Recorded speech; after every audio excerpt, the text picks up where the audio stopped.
एक टीचर, 15 साल की नौकरी और इन सब के पीछे एक बहुत बड़ा झूठ। आज हम एक ऐसे धोखे की कहानी में उतर रहे हैं जिसका असर सिर्फ एक इंसान पर नहीं बल्कि लाखों लोगों की जिंदगी पर पड़ रहा है। जरा सोचिए, एक टीचर है जो हर दिन क्लास में जाता है, बच्चों को पढ़ाता है, लेकिन अपने साथ एक बहुत बड़ा सीक्रेट लेकर चल रहा है। और फिर 15 साल के लंबे वक्त के बाद जब वो राज खुलता है तो ये सिर्फ एक नौकरी का मामला नहीं रह जाता। नहीं, ये तो पूरे के पूरे राज्य के एजुकेशन सिस्टम की नींव हिलाकर रख देता है। तो देखिए, ये कहानी सिर्फ एक इंसान के धोखे की नहीं है। जब अदालत का फैसला आया तो इसकी गूंज पूरे राज्य में सुनाई दी।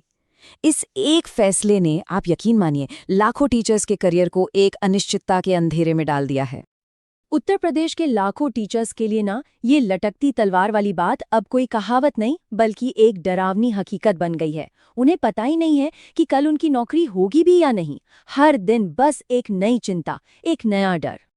तो इस पूरे भूचाल के सेंटर में आखिर है कौन? ये कहानी है गरिमा सिंह की, जिनके 15 साल के धोखे ने पूरे सिस्टम को हिलाकर रख दिया है। चलिए इस कहानी की परतें खोलते हैं। अब जरा इस धोखाधड़ी की टाइमलाइन देखिए। ये हैरान करने वाली है। ये कोई 1-2 साल की बात नहीं थी। पूरे 15 साल तक गरिमा सिंह एक टीचर के तौर पे काम करती रहीं, सरकार से सैलरी लेती रहीं और किसी को कानो कान खबर तक नहीं हुई। इससे साफ पता चलता है कि सिस्टम में कितनी गहरी खामियां हैं। तो सवाल उठता है कि आखिर ये फ्रॉड था क्या? देखिए, ये कोई मामूली गलती नहीं थी बल्कि एक सोची समझी धोखाधड़ी थी। जब एसटीएफ ने जांच की तो पता चला कि नौकरी पाने के लिए जो भी डॉक्यूमेंट्स इस्तेमाल हुए थे वो सब के सब फर्जी थे। अब जब गरिमा सिंह को नौकरी से निकाला गया तो उन्होंने इसे इलाहाबाद हाई कोर्ट में चैलेंज कर दिया। उनका तर्क क्या था कि भाई 15 साल नौकरी कर ली, अब इस मामले को बंद कर देना चाहिए। लेकिन कोर्ट ने उनकी इस दलील को सिरे से खारिज कर दिया। गरिमा सिंह की दलील खारिज होने के बाद कोर्ट ने जो किया वो सिर्फ उनकी नौकरी लेने से कहीं ज्यादा बड़ा था। अदालत ने एक ऐसा फैसला सुनाया जो पूरे राज्य के लिए एक मिसाल बन गया। एकदम सख्त फैसला जिसमें किसी भी तरह की नरमी की कोई जगह ही नहीं थी।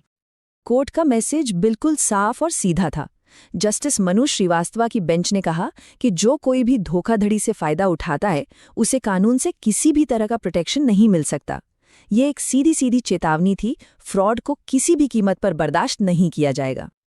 देखिए, कोर्ट सिर्फ नौकरी से निकालने पर ही नहीं रुका। उसने 3 बड़े और बहुत ही कड़े आदेश दिए।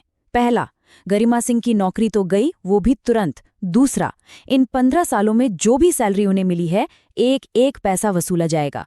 और तीसरा, जो शायद सबसे बड़ा कदम था, वो ये कि पूरे उत्तर प्रदेश में जितने भी सहायक शिक्षक हैं उन सबकी नियुक्तियों की जांच होगी।